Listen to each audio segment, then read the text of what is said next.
I don't want to give him the credit, but actually, he's been with me since I was 16 years old, and I'm 35 now, Tom. So in fact, Wow. really, I have to give him a lot of credit because he's been pushing me. He's been pushing me to go out to nightclubs. I mean, this sounds a bit weird, but like if I hadn't have gone out to these places, clubs, bars, gigs, music venues, etc., with Anthony, then I wouldn't be doing it now because I wouldn't know I was capable. Hey, friendo, Steve here. And Larson. And you're watching Tom Talks Rubbish.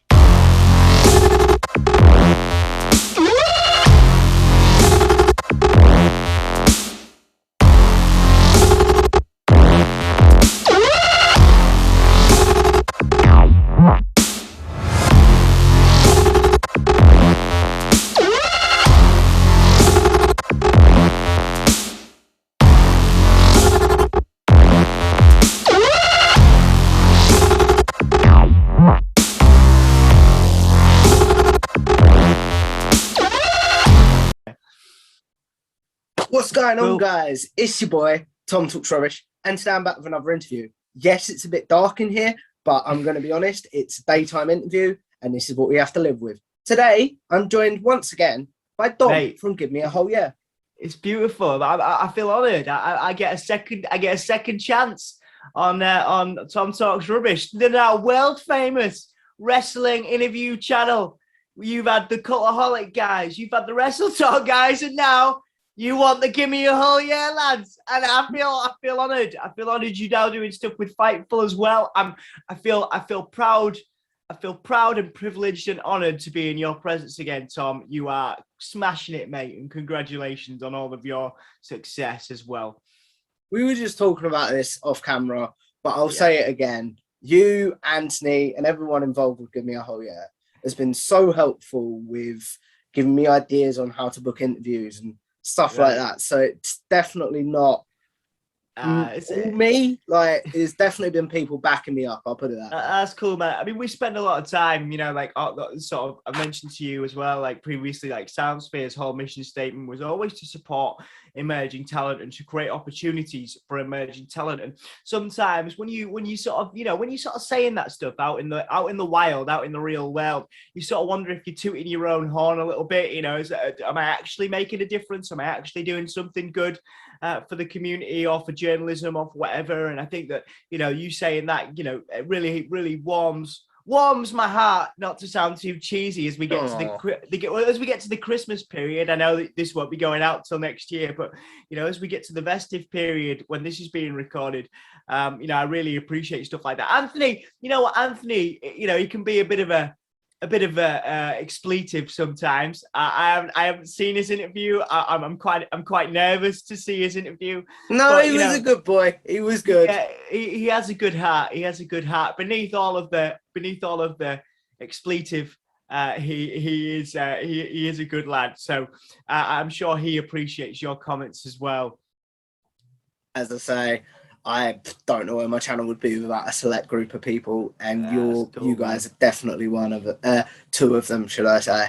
That's cool, man. We appreciate you more than you realize. Thank you. It means, like I said, when we do streams, 1 a.m, we've talked about this before. Sometimes you're like, what am I doing with my life? When it gets to like 3 a.m, especially if we've done like a Raw or a SmackDown or whatever, and it's a tough old slog. But then again, the reason why we're doing it is illustrated in stuff like this, working with people like yourself, discovering people like yourself, having people like you come on the channel as well at the end of streams. It means, the community we've built through Give Me a Whole Year and Soundsphere by extension, it's a wonderful thing, and it makes life more exciting having people like you in it, mate. You make my life better, Tom. Like having the opportunity. Right back at you, my friend. So if we take this right back to the beginning, before Soundsphere, before Give Me a Whole Year, before the disability advocate one that I can't think of the name of right now. So we had disabled entrepreneurs, and then we had Waro as well, wobbling about. That's the one. Out. Yeah. Waro. Where did your entrepreneurial skills come from? because you seem to have your fingers in so many pies. Do you know what I mean? We're getting deep, man. I like it. I like it. Good investigative journalism. So my dad was a businessman, so he's now retired.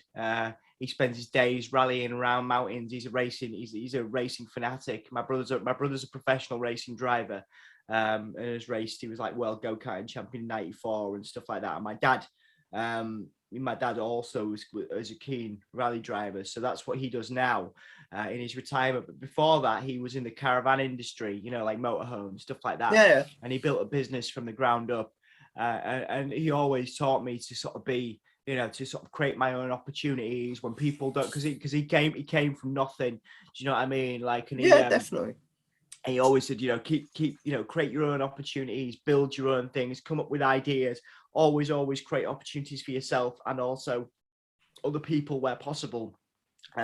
Because again, that's your legacy. That's what's going to, kind of move you forward in your career. So his kind of determination and drive kind of started me there. And also my family have been incredibly supportive, and my friends throughout my whole life. I'm very lucky in my life to have not only people like yourself support me now as I get to old age, but certainly when I was younger, I had a lot of people get behind me. All my friends believed in what I was trying to do with Soundsphere. All my family before that said I could, they wanted me to try and do anything I possibly could. My mum was responsible for my operations that enabled me to walk and get out of my wheelchair and things like that.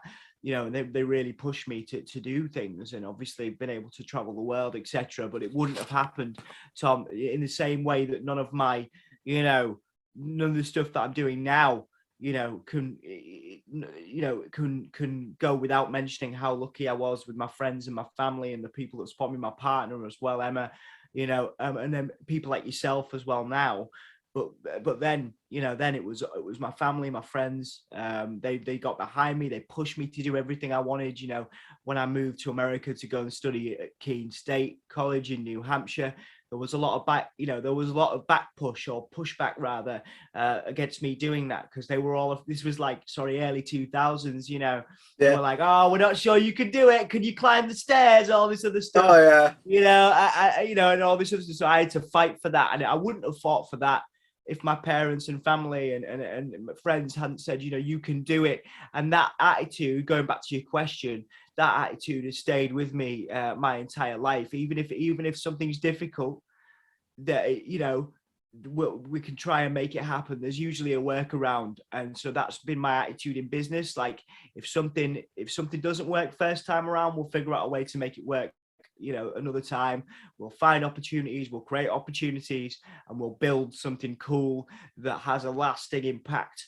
Because I'd like people to be reading the content on Soundsphere, watching the videos and give me a whole year long after I'm gone. Do you know what I mean? And I'm not talking about fame, man. I'm not talking about stuff like that. I'm just a dude who's DIY. We're sort of, we've been lucky enough to work with bigger organizations, but I don't play the game particularly. The way I am is probably a little bit too enthusiastic for some people, but I love it. Side note. Well, thank you. But what I'm trying to say is we've had a lot of success. I'm very lucky in that respect. And yeah, going back to your question, summarizing,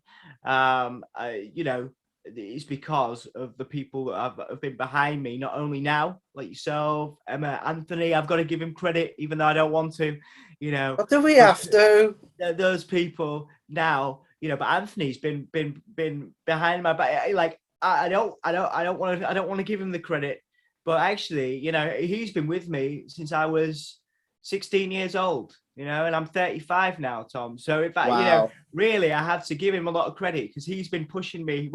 He's been pushing me to go out to nightclubs. I mean, this sounds a bit weird, but like, if I hadn't have gone out to these places, clubs, bars, gigs, music venues, etc., with Anthony, then I wouldn't be doing it now, because I wouldn't know I was capable. He was always like, you can do these things. He'd be like, F off, we're going out, stop moaning, come on, and that kind of thing. And I'm really, now looking back on it, I'm really grateful for that. And I'm really grateful to my family and friends and the people that have believed in me, for sure. Obviously, starting businesses and stuff like that can't it's not always easy and stuff like that.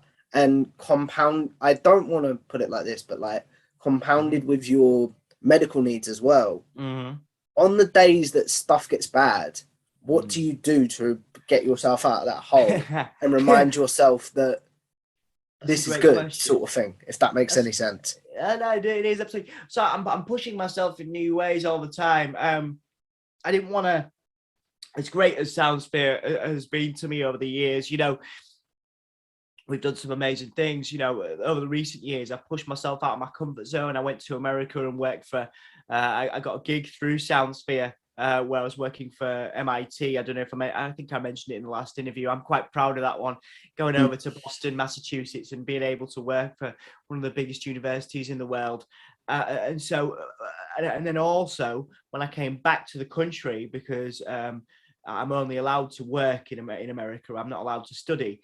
I always wanted to, according to my visa, by the way, that's not like a criminal thing, but I knew what you meant. According to my journalist visa, I'm not allowed to do anything but work in America. So I came back because I wanted to study to be a counselor and train to be a counselor. So that's what I'm doing now, and pushing myself in new ways. So there's always something to do.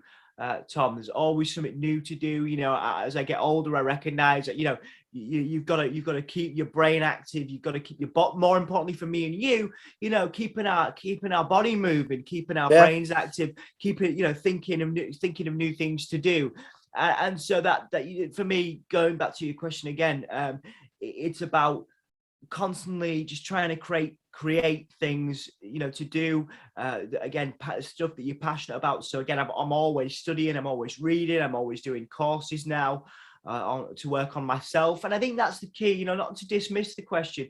There are days, Tom, where I don't want to get out of bed, and there are days where I really struggle to get out of bed, and I must applaud and thank, you know, Emma and the people that are closest to me. You know, Emma brings me a cup of tea every morning these days. You know, bless her. You know, because I'm a bit of a caffeine addict, and I do love a good cup of tea. You know what I mean?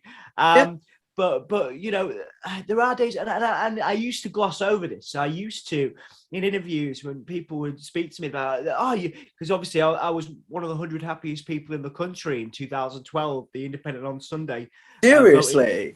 Voted me one of the 100 happiest people in the country. It was years ago, so 2012. I always joke because I say I'm miserable now, but I'm not. But yeah. I'm still really happy, but I think there was a lot of the time then I was sort of trying to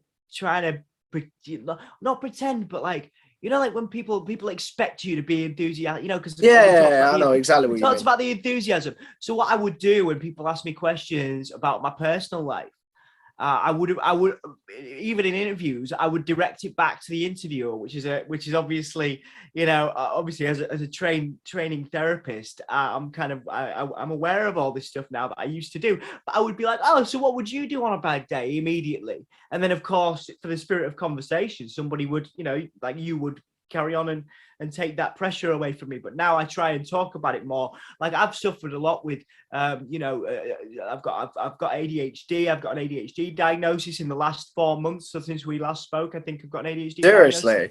diagnosis.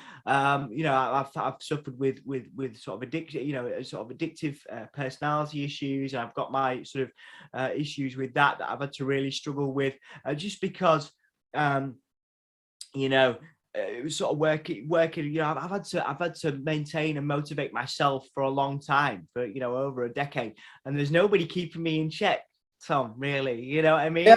So I'm obviously the guy that, you know, obviously is the editor, and I keep other people in check and other people's work. But very, very, very few times are there people saying, oh, well, maybe don't do this. So of course I'm like, I try and do everything. I try and achieve a lot of stuff. You know, I try and, you know, travel around, do all this stuff. And that's great to be able to say you've done all those things, but you have to kind of stop sometimes and go, you know, you have to stop and go, hang on a sec, you know, just take stock in what you've got here and now. Because I think, you know, sometimes, especially if you put too much pressure on yourself, as I have done, you have a point. You have sometimes, and my biggest thing, I don't know if you have this, but you know, is imposter syndrome. Oh, definitely. And the concept of like, oh, other people are doing this, so I should have been doing this, I should have done that. And I think, you know, that's been a real problem in my life, is trying, you know, not competing with other people, but certainly thinking I'm not doing as well. Talking on the imposter syndrome thing, yeah, because of your medical needs, because I know Mm. I've had this, do you ever feel like people are agreeing to come on your show because of your medical needs? Interesting point.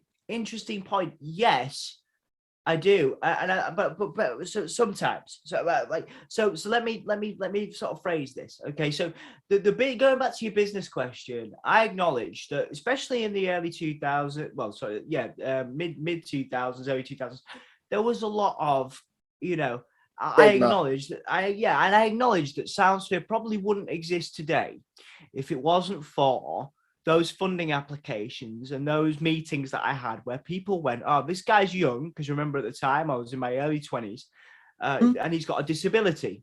And I was also obviously working in the north of England, which is a USP for creativity and media. Not many people are doing what we're doing, where we're doing it.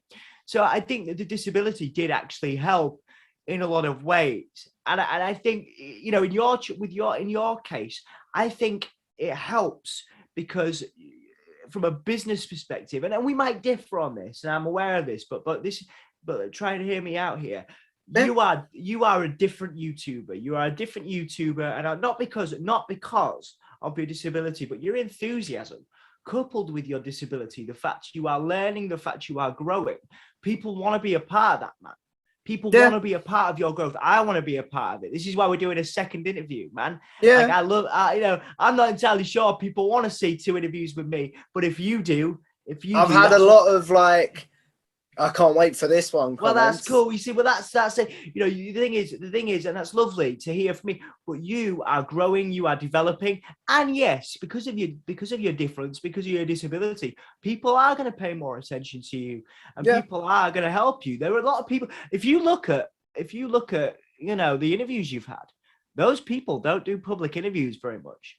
And I'm not saying it's directly because of your disability. I'll tell you what it's from. It's your enthusiasm.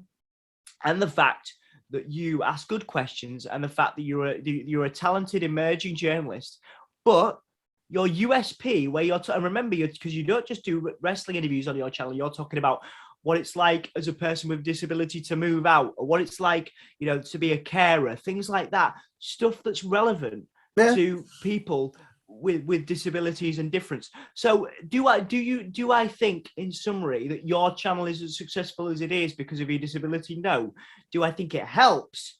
Definitely. Yes. What about Forgive Me a Whole Year and SoundSphere and stuff like Forgive that? Me, no, because and this is because I've never, with Waro, with Wobbling Back and Rocking Out, it's the first time, and there was also Disabled Entrepreneurs back in the day, was when I attached my kind of name to my disability. SoundSphere, nobody knows unless they see me at a festival, you know, going around. I think it has helped in the past, but the majority now, people, the interviews that I do, nobody would know that I have that I have my disability. I haven't covered a festival for SoundSphere in many years because I'm too old now to be traipsing around in the wet and the mud. But certainly previously, when I met people at festivals, the managements, the PR, the bands, people did really, you know, sort of 2012, 2014 was the sort of boom period for what we were doing when I was starting out, when I had youth on my side, but I also had, you know, I was going to festivals regularly and people were meeting me, and I can't, you know, emphasize the value of that enough. You know, if you can get out to, you know, when Impact start doing UK tours, WWE tours, whatever, you know, people are going to want to meet you. They're going to want to see you, you know, out in the world, and that really helps because people like to, you know, this is good, this is great, but the value of sort of meeting people face to face is really useful as well for your career and developing that connection. Definitely. So if we take this back to even before SoundSphere and entrepreneurialness, I suppose that's a word. Obviously, you were a wrestling fan, right? Oh, yeah, absolutely, man. So where does your wrestling fandom come from, if we begin at the beginning? And yeah, but if we begin at the beginning, let's take it back. I like it, dude. Yeah. So when I was younger, I used to have these things. I'm not entirely sure they exist now. Like, they were quite barbaric, but in order to, I would term them as when I was younger. So I used to have to stand up in the morning before school on this sort of, I had this Oh, thing I to know. hold myself up, right? And they used to put these gaiters. They used to call them gaiters on my legs, right? And so they wrap them around, and they would straighten my leg, force my legs to straighten. Okay. So like I can't think of the best way to put it. Really Calipers tight. are what they were called when I was at school. Yeah, well, I actually I wore calipers separately as well. I actually wore calipers as well. But these things, they used to wrap around your leg. They used to be called gaiters, but this was like 90s, 2000s. So they probably changed the name. In fact, I don't even know what it, but they would have like hard, kind of things in I'm trying to describe this properly, but anyway, so they were used, they were tightened around my legs really tight, and they were used for about half an hour to an hour, well, probably about half an hour, 45 minutes before school. So again, to help my legs get straighter. And this is like 90s, 2000s sort of techniques, so probably quite outdated now. But I used to hate it. But what my mum used to do after we had breakfast and before this, so it was like breakfast, gaiters would go on, then I would, go to school after I'd had the gaiters on and after I'd got my shoes on and my calipers and whatever. But in order to keep my attention away from the pain I was experiencing with these gaiters, because again, I'm stood up and my legs are like straight, super straight, because normally my legs are kind of bent like that, right? Yeah. So like obviously my legs are super straight, and but that's super painful. So what my mum would do would be to put TV on. Now, a lot of the times in the morning, there'd be like on like Good Morning, like ITV or whatever, there'd be these kid shows and whatever, or morning shows. And I remember seeing like WWE wrestlers on these shows, guesting, because it's the same things still happen now that were happening then. They would do UK shows, UK tours, WWE, and of course the media representatives would have the, I think it was Bastion Booger was one of them, and if you Google him, you'll know, an interesting character. But Bastion Booger was on this TV show, and I was like, wow, this, and they were doing all the funny, they're having them body slam TV presenters, stuff like that, so Bastion Booger was body slamming a TV presenter, and I thought that was hilarious, but also really cool. This was around the time Hulkamania had just sort of died. Hulkamania was finishing up. I think Hulk had just gone to WCW, maybe a little bit before that. I know it was, maybe just a little bit before that. Yokozuna was world champion. So this is like 93, 94. Yeah, around that time. Yeah, and I remember seeing this on TV, and sort of breakfast time TV in the UK, and I just started watching it, like, because I was like really into it, because it distracted me. Remember, so I'm going through this pain, and it completely took my mind off it, right? So of course, it's quite.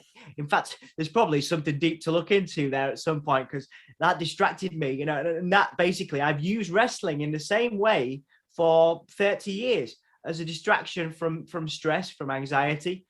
From depression, anything that I'm going through, wrestling has been a way to cope with stress and anxiety. So there's something quite deep in there, I think, where, to look at, because at the end of the day, so we've just got an alarm. We've got some people coming to visit us in the wrestling household. But yeah, so, what was I saying? So yeah, the wrestling has been a distraction for me. So I think that's where it comes from. I've never actually, Tom. That's some free therapy for me there. I've never actually looked at it in that depth before. So thank you, because to be people go, how did the podcast start, or like, what's your favorite? No, I like to go back to the beginning with creators. But actually, that's what happened. Yeah, it was a distraction from pain for me, from physical pain, and it's continued to be a distraction for me. But I think I've used it in a positive way as I've got older. Obviously, being able to work with like WWE Impact and meet people like yourself. Yeah. So you talked about it being a distraction from pain. Obviously, over the last couple of years, we've obviously all had to distract ourselves because of the pandemic as well. Was that something else that you used wrestling for to distract yourself from? I would imagine so. Not I mean, of distract, but a good question, of course. So actually, yeah, I mean, the pandemic was our first encounter. Certainly doing video stuff anyway with WWE. You know, I was kind of like, hang on, while I'm sat in my house. You know, I'm sat in my kitchen as it was then. Obviously, now I have a nice wrestling office and a nice house to do wrestling interviews in. Not that the wrestling kitchen wasn't nice, Tom, as you remember, but it's certainly nicer now. I can have all my wrestling figures. But certainly, you know, when the pandemic started, yeah, I was like, well, why not? Why? So actually, the pandemic really helped in a lot of ways because I was like, right, I'm sitting at home. Let's take a couple of that a lot during the first interview. Yeah, let's take a couple of chances. Let's do something that I might not get. You know, oh, you know what's the worst that could happen? People could say no, and then of course we end up interviewing bloody Drew McIntyre, Charlotte Flair, and Sheamus on the channel. You know, and then we obviously we've got a lot long-term interview, relationship with Impact Wrestling. Simon Rothsey, who does the UK PR for Impact, just appeared on our channel the other day, and we've kind of cultivated. So I've used the pandemic to cultivate those connections. I've had video chats, Tom, with people that I haven't seen for decades because, you know, why not? Why not? We're all at home. We're all stuck at home. Still, even though, obviously people have been going out again, but, you know, why not take a couple of chances? So in the pandemic, and I think maybe that's a little bit ADHD. That's a little bit ADHD. Yeah. It's a little bit it's a little bit my determination that we talked about earlier. But why the F not? Do we take some chances, try something different in the pandemic? But so wrestling, I did use wrestling to cope. I did use wrestling to create new opportunities for myself that I'd never had before. If the pandemic hadn't happened, like, I don't want to gloss over the pandemic and stuff. No, of course. You think you would be pursuing these opportunities as much as you are? Or good question. I woke up this morning and I said to Emma, I was like, I think I've got a problem. And I was like, because obviously me and you are doing this on Zoom, right? Yeah. And I'm meeting up with a friend of mine for, you know, that I've known for 20 years later on after we do this interview. And she lives 10 minutes away, right? But we're going to go for a cup of coffee, yeah? And I said to Emma, I was like, I want to do that over Zoom. And yeah, this is the problem, isn't it? like, and I said, and Emma was like, you've got a problem. And I'm like, yeah, I think I have. Like Anthony and I live 10 minutes, 15 minutes away from each other, but we do the podcast over, you know, digitally. And I've gotten used to this, really used to this. So the WWE stuff, for example, when they do their UK tours, we need to be there. We need to be backstage. We need to be doing those interviews. A good friend of mine, Alistair McGeorge, who works for the Metro, you'll see him doing all these glamorous interviews. He's a good lad. You know, went to university with him in Preston, and certainly I think he was a couple of years younger than me. But obviously now he travels the world as a wrestling journalist. That's his full-time gig, and you know, he is there. He is right there everywhere. He knows. You know, he's met SRS. He goes to America, he goes to the UK, he knows all the people. Now, I think that's one of the things that I've had to look at in myself for the pandemic is like, I like this, man. I like this. I'm a bit comfortable with this. Yeah, it's like my house. Why do I want to leave? Yeah. And so I think that's the difference. I think what we need to do, certainly what me and Anthony need to do if we want to build the podcast, or if I want to do Soundsphere stuff more, as it used to be, because again, it used to be festivals, it used to be, you know, going and meeting bands and face-to-face stuff. That's what it needs to be again, because that's what people value. That is certainly management, certainly business, you know, from a business end. You know, WWE and companies like that, they want to see you. They want to meet you. They need to they need to check you out, basically, you know, and you can't necessarily do that well over a video call. So I think the pandemic has taught me, even though I don't want to do it, even though I like Zoom, because I love Zoom. I love it. I wish I could do everything over Zoom. So now that I've learned how to do it for myself, because our first one, you recorded, correct? Yeah, I did. Yeah, no, yeah. We edited it and stuff. Yeah, but I think that's the issue. The issue is, it's so right. So this is being recorded right now. Click of a button, right? Yeah, recorded, ready to go. Well, obviously you do your intro and stuff. The problem when you do that in like IRL, right? When you go out on the road, you've got to hire a camera person if you can't film it yourself. So for me and you, I'm not going to be filming our interviews out on the road at a WWE tour. I'm gonna have to pay somebody else to come with me and film me doing it. So of course we're cutting down our costs massively by doing this, right? So like to me, that's like, yeah, come on, yeah, Zoom, let's do everything on Zoom. It's the best.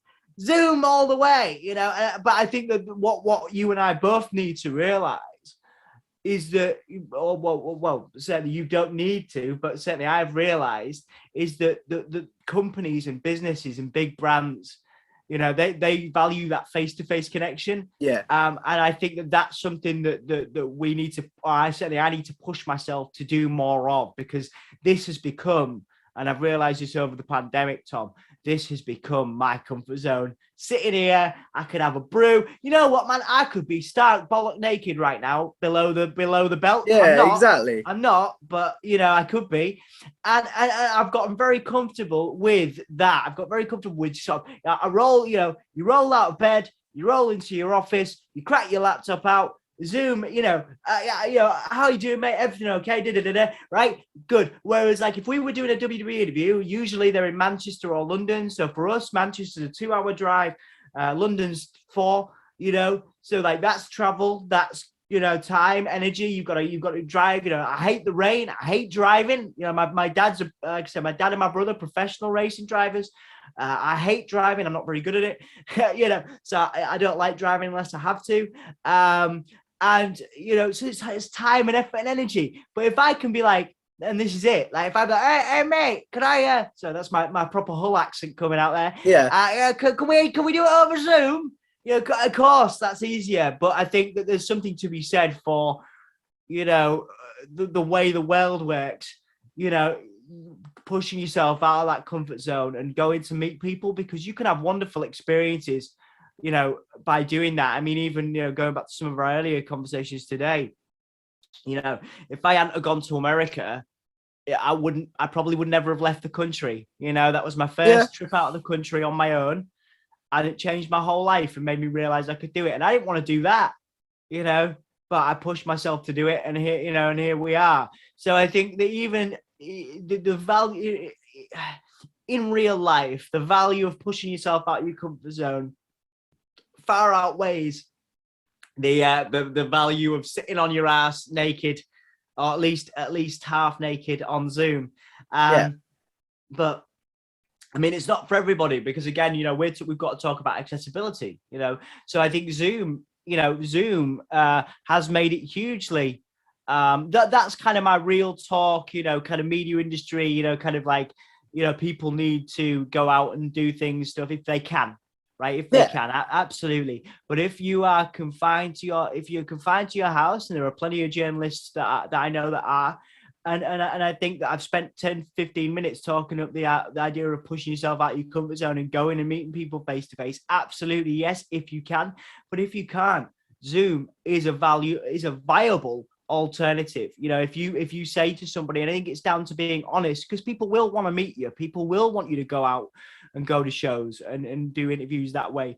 But if you look at the Chris Van Vliets and Alicia Atus and all those people that do, they do go out to shows, but they've done quite a few on Zoom as well. And I think if you so it's about working with the people. So if you end up working with Impact, if you end up working with WB, saying, look, I'm not feeling 110% today. My body's struggling. This is my situation.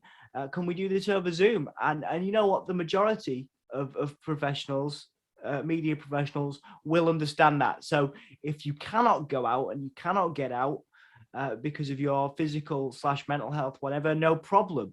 Zoom is a valuable alternative. But I would always say, if possible, just for your own benefit and the benefit of your platform, face-to-face interviews are, fantastic, and they can lead to fantastic experiences.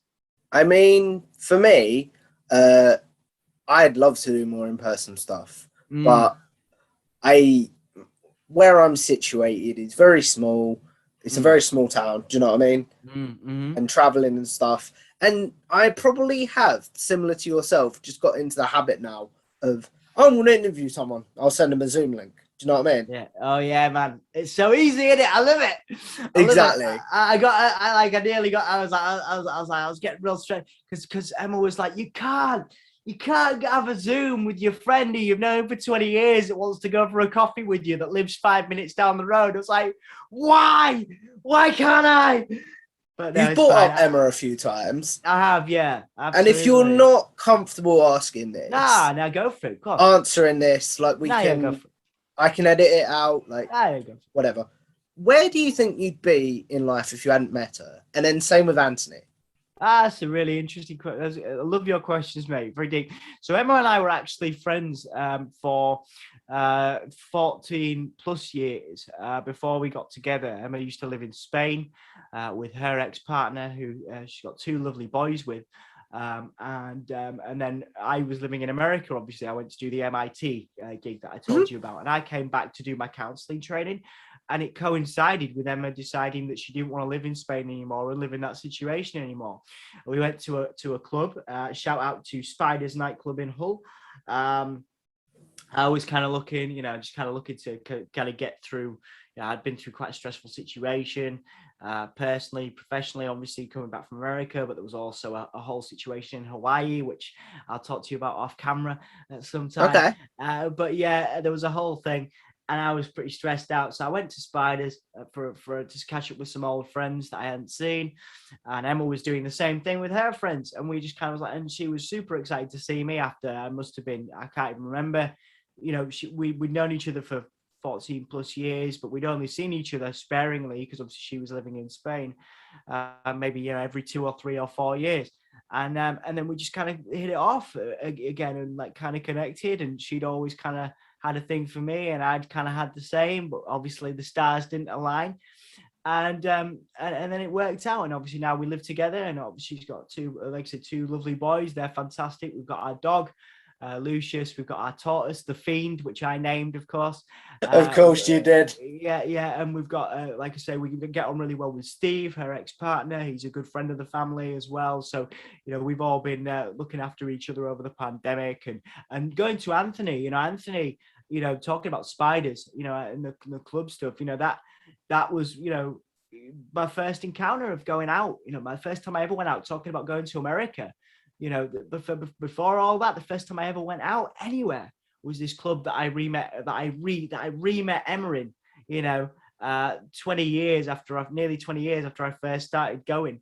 And Anthony was one of the people that pushed me to do that. Anthony was one of the people that pushed me to go out for the first time when, of course, we were 16. So this is like, now it's commonplace, but then it was like taboo to be 16 years old going out to a nightclub. And Anthony was there, with me pretty much around that time. And so where would I be without Anthony? Well, Anthony, but back in the day, we were hugely, obviously now with some of the allegations against him, we are less of fans. But if you go back to our social media, you can see us with our face painted, all gothed up, kind of like Marilyn Manson. And so we grew up on his music. Obviously, again, we listen to much less of him now because of those allegations. But certainly we kind of idolized Manson during that time in our lives, kind of the goth and alternative music.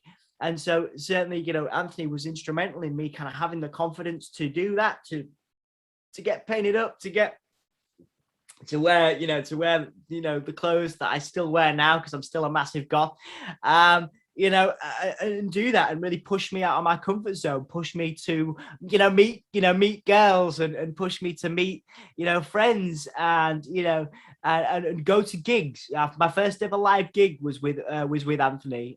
We drove all the way down to London to watch Marilyn Manson play in Alexandra Palace. and again, so a lot of my confidence that has stayed with me my entire life actually comes from Anthony. As much as I don't want to admit it, you've met him a couple of times now. You know the type of person he is. He's not a shy human being. He's very loud, and he's always been that way. And he likes to shock people. And so he's always pushed me out of my comfort zone. There's another story we'll tell you off camera that involves a drunken night out in Nottingham and me nearly vomiting on Gary Newman, who was a 70s pop star. And Anthony, I'm not sure I can say this on camera, but he if I didn't get up because I was really hammered, he threatened to wee on me, but he didn't actually ever do it, obviously. To try and get me up. That story needs context, but maybe off camera. But yeah, so we've had many a drunken nights where Anthony's tried to get me out of my comfort zone in more ways than one. Where he's I can remember that as clear as day. I was absolutely out of it. I don't get drunk very often. In fact, I don't think I've been drunk since then. Since that night, it was that kind of night. So we got so drunk, and I ended up on the floor at some street in Nottingham. And Anthony was like, "If you don't get up, I need to go to the bathroom." So I'm gonna. And needless to say, I've never moved quicker in my life, Tom, to get up. But yeah, so that's the kind of relationship we have, where he wants me to do as much as I can to get out, to experience life, to push myself beyond my comfort zone. And he has definitely helped me push myself beyond my comfort zone many times. Where do you think you'd be if you'd never discovered wrestling? Ooh, that's a good one. Oh man, that's good. My life would be less exciting, man. I mean, look at it's escapism, isn't it? Like if you look at, I watched Ring of Honor Final Battle the other night. Are you all right? Yeah, we're good. I think people can get that. It's okay. You're okay. Good. It happens. Yeah. It happens, man. It's live. We're live, pal. Exactly. There you go. What was I gonna say? Yeah, it's one of those things where, like, wrestling is. Mom, wrestling. Can you shut the door, please? It's all right. We'll have a bunch of guests on. Bring them all in. No, it's just because my dog will start going mental. That's all. It's all right. I'll say hi to the dog too. It's all good, Tom. Don't you worry. Yeah. But yeah. Like I say, it's escapism, isn't it? And I watched Ring of Honor Final Battle and the emotion and the matches and the. I've not seen it yet. Oh, dude, it's so good. Obviously, their final show until April, I think, or certainly billed as the end of an era. And I watched that and the emotion behind that. You can't buy that. You can't recreate that. Everybody hugging. Everybody, the code. They've got the code of honor, so everybody shakes hands at the beginning, and then obviously going and watching Winter is Coming this week and seeing the potential of. Yeah, exactly. The potential, of those matches. Brian champion? Well, yeah. Well, no, I think it's too early. I think we're going to get a Hangman win. But that's me personally. But like the potential of course, from Winter is Coming, the Hangman Bryan feud, the potential, you've got Kyle O'Reilly potentially going in. You've got Wyndham, the former Bray Wyatt, of course, a favorite of mine, rumored to be going. So things like that is exciting. Like that is storytelling. Wrestling is storytelling. It's creativity, and I need that in my life. I need storytelling. I need creativity. Both been central, of course, to my career and my personal life. Yeah, you're exactly the same as me. So as we wrap this up, because we've been going for about 40 minutes, my friend. It just feels like 5, mate. Feels like 5 when I'm talking to you. But obviously, that's why you're good. That's why you're good. I want to be respectful of your time. So we're going to do one more question that I've got for you, a segment that I call generic questions. And then the question I always end my interviews on. Go on then. When I had Anthony on, he spoke about the fact that he came to you and basically said, I don't want to cover WWE anymore. Right, yeah. Yeah, he did. So, because he doesn't want to, is there a certain pressure on your end to cover it? No, I cover the pay-per-views because I'd be watching them anyway. The weekly shows, again, when you have a if I was your age, young Tom, if I was back in the day, if I was just, I was as young and sprightly and as enthusiastic as you, maybe I'd be doing the Raw. I've never been described as any of those things, but I appreciate that. If I was as enthusiastic as you, maybe I'd be doing Raw and SmackDown every week. And we tried, we really did. But obviously, I'm in a situation now in my life where I've got a family.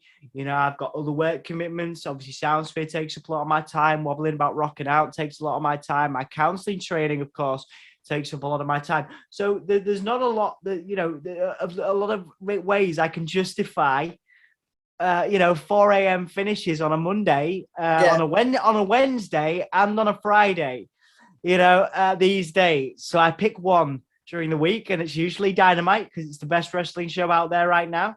So Agreed. I'll be doing Dynamite Winter is Coming, which obviously is December 2021 for those coming back, obviously watching this next year. When it comes out.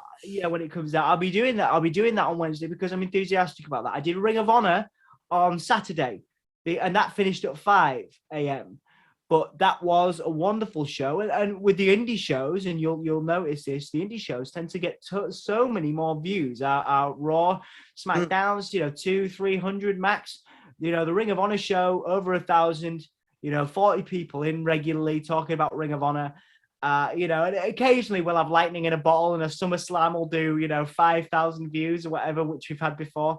But at the end of the day, I'm more interested in your Ring of Honor, your Impact, your NWA now weekly than I am WWE. So Anthony kind of inspired me because I think I felt like to back off of it a little bit.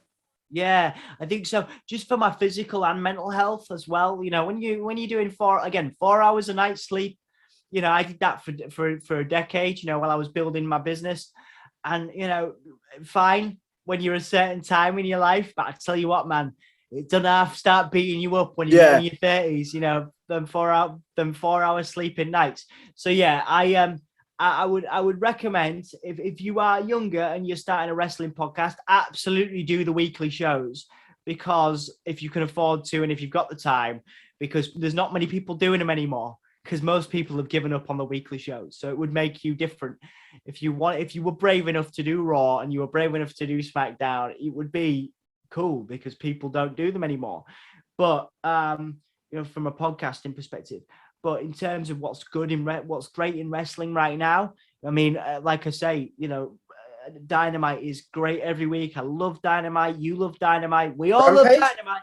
And so I think, Anthony inspired me. Going back to your question, this is the ADHD stuff coming in, so I've got a million things going on in my head. It's cool. Anthony inspired me to sort of back off a bit and feel less pressure, because I think I did initially feel pressure because I was like, oh, we need to compete, and that goes back to that imposter syndrome. I'm doing less of that now. I was like, oh, in order to be a renowned wrestling podcast, we need to be doing Raw and SmackDown and Rampage, and I'm like, man, now I'm tired. I'm going to bed. You know what I mean? Like the way Anthony phrased it when I had him on, and I keep interrupting you. I do apologize. No, it's fine. I'll go on forever if you don't. Carry on. Fair enough. So the way Anthony phrased it was, if he stopped loving wrestling overall, he feels like he could just walk away because Give Me a Whole Year is just a passion project. By the way, that's very hard to say. Yeah. Is that the same for you, or would you struggle to walk away if you stopped loving wrestling? It's a good point. Well, no, I think because Soundsphere was the reason that a lot of those wrestling interviews came about, and I understand from a business perspective the value of incorporating wrestling into what we do. So I think that I would probably keep it going. For an interview, from an interview perspective, what I would do is I'd have the interviews on the channel, but I wouldn't do the weekly shows, because I'll tell you what, Tom, I love the idea of watching a pay-per-view cuddled up to Emma with a cup of tea or some snacks, like how how I used to do in my sort of, like early 30s or 20s or whatever. I'd be like, I just watch wrestling for the love of it. And I think maybe the podcast does it kind of changes things. I know a lot of wrestling journalists have stopped being wrestling journalists because they kind of were falling out of love with wrestling. And there are moments, dude, where I'm like, oh man, I don't want to do the podcast. 1 a.m, yeah, everyone's in bed. You've got to say goodnight to Emma. You've got to say goodnight to the kids, whatever. And then you got to go and sit in the office on your own for like 5 hours, like here, and it's good here. It's nice, but it's not the same as a nice warm bed at 2 a.m. or whatever. Yeah. So there are times where I'm like, yeah, you know what? It is a slog. But I think going back to your question, I would keep the interviews going because I think there's a lot of crossover between wrestling and what we do, popular culture. So I think it's valuable having those relationships because I was doing wrestling interviews. I was interviewing Kurt Angle and Ric Flair for Soundsphere way before the podcast happened because I was interested in Mick Foley was obviously my favorite wrestler of all time, having the opportunity to speak to Mick, So that was happening before the podcast. So the wrestling interviews would continue. The wrestling streams I would maybe do special ones, maybe the odd one, maybe like big event, like a WrestleMania once a year. Once a year, WrestleMania, we'd come back for WrestleMania, or Winter is Coming, because I do love a good, Winter is Coming. Let's see what happens this year. But so I think there'd be more special, but the wrestling interviews would carry on for sure. And every time we talk, it seems like I'm coming up with more questions. So I do apologize for that. Nah, I love it, mate. I love it. Thank you very much for thinking of them. What was I going to say? Sorry. Something we spoke about a lot during our last interview was you want to give me a whole year to start standing on its own. Yes. And not relying is the wrong word, but you know what I mean. Like using Soundspear to get interviews, getting them maybe because it's Give Me a Whole Year, or people knowing you because of Give Me a Whole Year. Yes. You feel like you're at that point now, or good? And that's really good. So what I've done is I've actually since then. So two things have happened. So what we wanted to happen happened, because if you'll go back to, so we did an interview on the channel with Colossum Studios with Tom Savini's studio. Of course, they designed the Fiend mask and a bunch of the WWE masks. So Jason Baker was the interview that we did. Now, obviously, Jason Baker is he is hugely close to Bray Wyatt. He's been involved in the Fiend mask and Triple H's mask at WrestleMania and making those. So we did an interview with him, and he got picked up by Fightful, got picked up by Wrestle Talk, he got picked up by Cultaholic. So Give Me a Whole Year's name, not Soundsphere's name, was on all these platforms. So actually, it's inspired me, Tom, to put Soundsphere onto Give Me a Whole Year, because now Give Me a Whole Year does stand on its own. And so what I'm actually doing now, I'm thinking about putting Soundsphere onto Give Me a Whole Year more, because Give Me a Whole Year has become more popular in terms of getting the name value out there. Obviously Soundsphere is popular in music, but in terms of wrestling, we don't really have a sort of an association with it. Yeah. So in terms of news articles and being featured, rather, we obviously have the interviews that go to Soundsphere. But in terms of people picking stuff up, people have picked up Give Me a Whole Year more than they have Soundsphere. So I think, Give Me a Whole Year does stand on its own now. Again, we interviewed Trey Miguel, who's a really talented Impact star, used to be a member of the Rascals, which of course went on to be MSK in NXT. And that got picked up again by the same network, same Fightful, Wrestle Talk. So Give Me a Whole Year's name is out there now. So if anything, I'm inspired to sort of start putting Soundsphere onto the Give Me a Whole Year channel, maybe get Soundsphere out there a bit more. So I've sort of changed my perspective, because Give Me a Whole Year as the name, as a Googleable entity now. If you get your Google notifications and stuff, for when your brand is mentioned or whatever, like I've seen a couple of things pop up, with regards to wrestling. So if anything, Give Me a Whole Year in the wrestling context has exceeded and taken over from Soundsphere as a credible wrestling, platform. I now call myself a wrestling journalist because I've been featured on these platforms, your Fightfuls, etc., your Cultaholics, wrestling news, Wrestle Talk, so it's wonderful to have done that since I last spoke to you. I obviously thank Jason Baker for his time. Colossal Studios obviously doing great work for WWE and beyond. That's really cool to hear, man. So as we wrap this up, because we don't actually need to do generic questions because we answered a lot of them during the first one, and a lot of them you answered a lot of them during general questions anyway. It's all right. Go for it. I'll answer anything you've got. You know me. All right, let's do generic questions then. Favorite match of all time?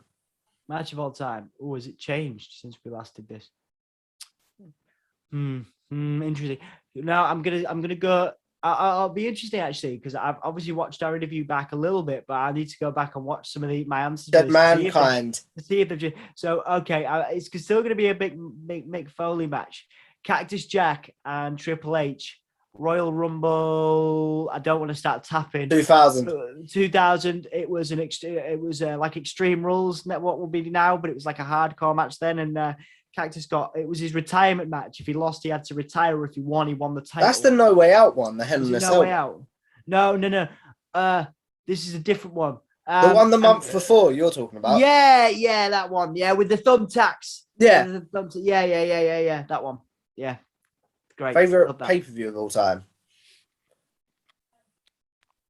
If I wanted to troll people, I'd say ECW November to Dismember or whatever. 2000. I know what you're talking about. The WWE ECW. Favorite view of all time. Ooh. It may have been that Royal. I think I said it was that Royal Rumble again. One of the King of the Rings. Trying to think. What was the King of the Ring where Mankind got beaten by The Rock and Vince McMahon screwed him? What year was 98. There you go. That was brilliant. I just in the spirit of being different, because I think I put the Royal Rumble 2000 last time. This is either overtaking it because I've gone back and watched some matches, or it's my second favorite of all time. So yeah, King of the Ring 98. Favorite superstar of all time? Oh, so I got a top three, and it's constantly shifting. But favorite superstar of all time, Mick Foley. And then Jeff Hardy, and then Bray Wyatt. Normally I wouldn't ask this question, but you spoke a lot about Mick Foley. Worst bump you've seen Mick Foley take? Just because it looked harsh. There was one, I think it was against Triple H, where he completely missed Triple H and hit the table. He was doing a flying clothesline to the outside, and he literally just his whole body, all of his body, just hit the table. And there was no contact whatsoever. Triple H still sold it, like a pro. Yeah. But there was no contact whatsoever. It was basically Mick Foley on the table. It was one of his flying clotheslines from, I think, the second rope to the outside onto the table. One of his sort of, Mick Foley clotheslines. And, not clotheslines, elbow drops, flying elbow drops. Oh, okay. And he went literally, boom, the side of his body and the head on the announce table, and it looked really harsh.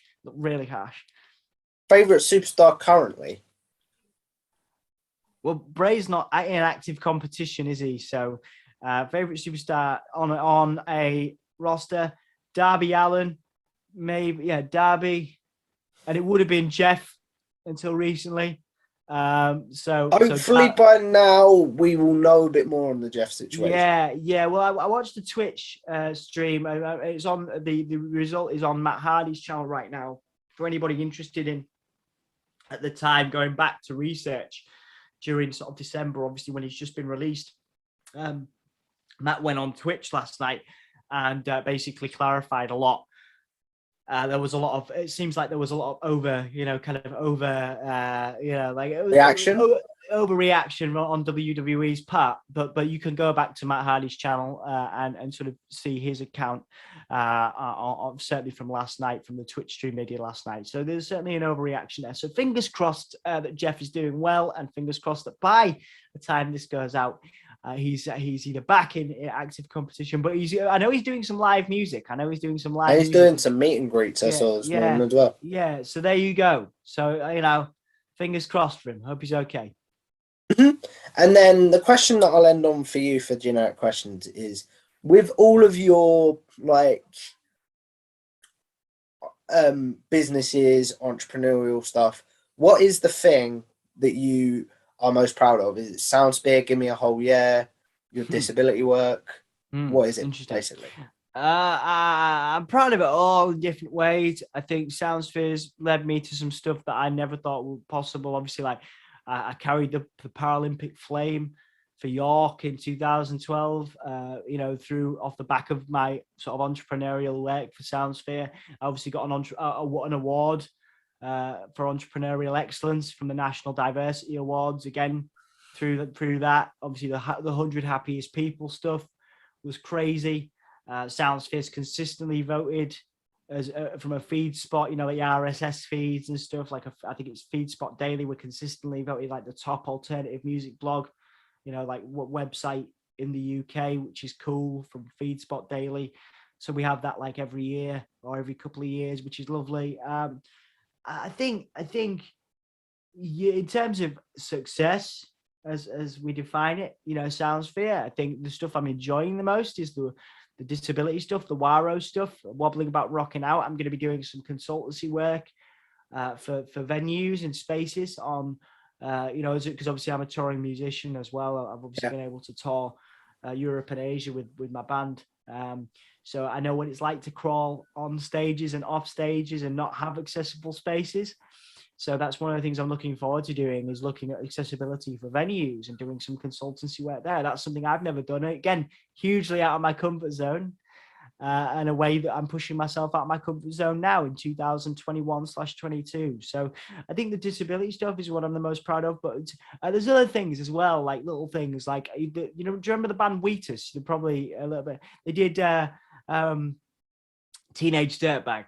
Yeah. Okay. So the drummer of that band, the touring drummer, needed a green card to stay in America, and I ended up giving him the reference that allowed him to stay living in America, because otherwise he wasn't gonna. So little things like that, that make, and then obviously being able to interview Drew and all that other stuff. So that's all give me a whole year. So like, yeah, I don't know everything, but I think, if I had to pick one, like a favorite child, I'd probably say WARO, because it's the newest thing. It's the most, the thing that people are probably most interested in. The thing that's most relatable, I think, to the widest audience, I think, is WARO, wobbling about, rocking out. People relate to that easier than they do. Not everybody's a wrestling fan, and not everybody's an alternative music fan, but everybody wants feel-good stories. Everybody wants to see the underdog win, and everybody wants to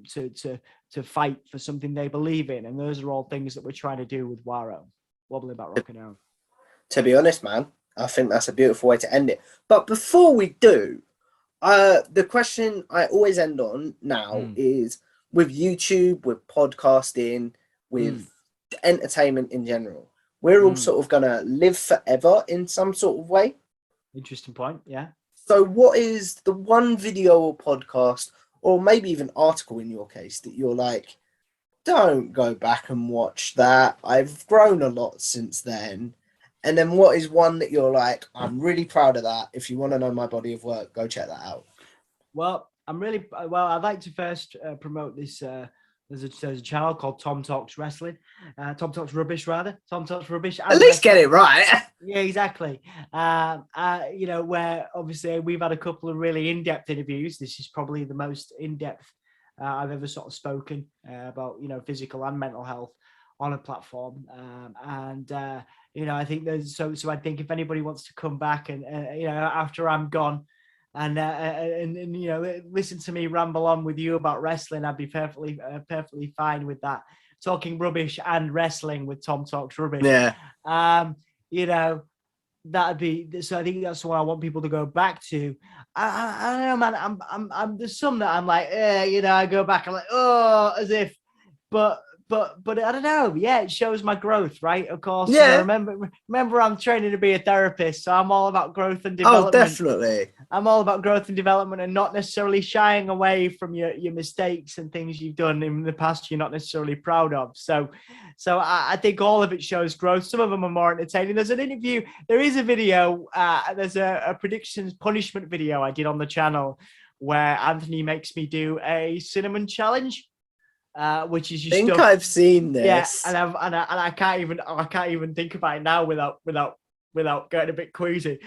but he makes me eat the cinnamon, and I vom the cinnamon on camera. So so yeah, it's probably, maybe if you've got a queasy stomach, maybe don't go watch that. Fair enough. But before we end it, Dom, I want to give you the chance to plug away, my friend. And of course, I want to say thank you for coming on. Make sure you like, share, and subscribe to everyone. Fantastic. Well, you can check out Soundsphere magazine. We have our website, we have YouTube, Twitter. Just give us a Google. We're on all of our platforms now have our link tree in there with all of our links. So the Soundsphere magazine you can check out. We do alternative music, arts and culture in the north of England. We also are always looking to support young and emerging talent and creatives into journalism, whether that be music, wrestling, or otherwise. We have the Gimme a Whole Year podcast, which I'm on here talking about today with my one of my longest and best friends, Anthony. We talk about wrestling. We do AEW pay-per-view streams. We do Ring of Honor streams. We even do the odd WWE stream, and we do wrestling interviews. These are passions of ours and things we're passionate about. And I also have Wobbling About and Rocking Out, which is my accessibility platform, where we talk to musicians, artists, and creatives, as well as real people with real stories. Not to say that the other people aren't real people, but I'm talking about people just people with great stories to tell. So we're talking to musicians, artists, creatives, but we're also talking to people who have been through something. They've been through some S word, Tom. They've seen some S word. We're getting real stories, about accessibility, about challenges, about life challenges, talking about difference, talking about accessibility, talking about we've just had some wonderful chats on there with people that have been dealing with ME for their life, but they're also a musician. We've also had we've had ethical porn stars with ADHD on there. We've had again long-term musicians who've been dealing with depression and anxiety. So we tell a lot of stories of really interesting people on Wobbling About, Rocking Out. It's really just getting started. We're just kind of finding our identity, and I really, really hope that you can join us for that. And again, Wobbling About, Rocking Out on Google, Soundsphere on Google, Gimme a Whole Year on Google. You can find us by just doing a little bit of research. So, and I appreciate your time and energy, and Tom, I appreciate you, because again, without you, we wouldn't have a platform to talk about what we're doing. So thank you so much, dude. Thank you for coming on, my friend. So obviously, if you guys like this video, please like, share, and subscribe, and I will see you in the next one. Bye. Yeah.